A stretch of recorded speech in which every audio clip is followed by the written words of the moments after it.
নিত্য নতুন হক্কানি ওলামায়ে কেরামদের ওয়াজ নসিহত শুনতে আমাদের চ্যানেলটি সাবস্ক্রাইব করে পাশে থাকুন।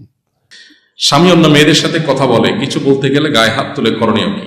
অনেক স্বামীরাই আজকাল পরকীয়ায় লিপ্ত, বিশেষ করে আমাদের সোশ্যাল মিডিয়ার এই সময়টাতে স্মার্টফোনের এই যে ব্যবহার আমাদের সমাজে ব্যাপকভাবে চলছে, এটার কারণে পরকীয়া এখন ঘরে ঘরে।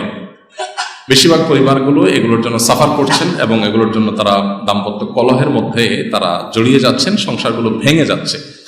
তো কোনো স্বামী যদি এই জাতীয় কোনো অন্যায় লিপ্ত হন, স্ত্রী তাকে যদি সুকৌশলে বুঝিয়ে সমঝিয়ে তাকে ভুল পথ থেকে ফিরে আনতে পারেন সেটা ভালো। আর যদি না পারেন তাহলে সেক্ষেত্রে স্ত্রী অহেতুক নিজের প্রতি নিজে জুলুম নির্যাতন চাপিয়ে আনা, সংসার শেষ করে ফেলা, এটা করতে শরীয়ত তাকে বাধ্য করে নাই।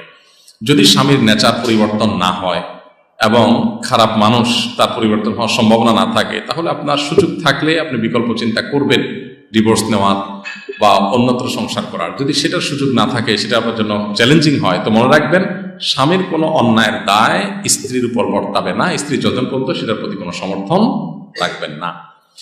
অতএব এই বিষয়গুলোতে আসলে এই প্রশ্নোত্তরের সেশন নয়, বরং এগুলোর জন্য কাউন্সিলিং দরকার, দীর্ঘ আলোচনা দরকার এবং পুরো অবস্থাটা জানা দরকার। তারপর পরামর্শ করে একাধিক ব্যক্তির সাথে, বিচক্ষণ ব্যক্তির সাথে পরামর্শ করে ডিসিশন নিলে সেটা অনেক বেশি ওয়াইজ হয়, সঠিক হয়।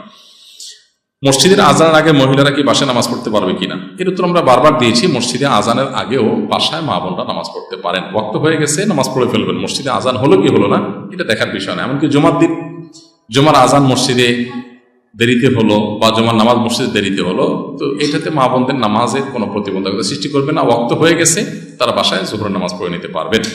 প্রত্যেক ওয়াক্তের ক্ষেত্রে একই কথা প্রযোজ্য। বন্ধুরা, ভিডিওটি আপনারা দেখলেন, ভিডিওটা কেমন লেগেছে অবশ্যই আমাদেরকে কমেন্ট করে জানিয়ে দিবেন। আর অবশ্যই ভিডিওতে একটা লাইক দিবেন। আর আমাদের চ্যানেলে নতুন দর্শক হয়ে থাকলে তাহলে চ্যানেলটি সাবস্ক্রাইব করে পাশে থাকা বেল বাটনটি বাজিয়ে দিবেন।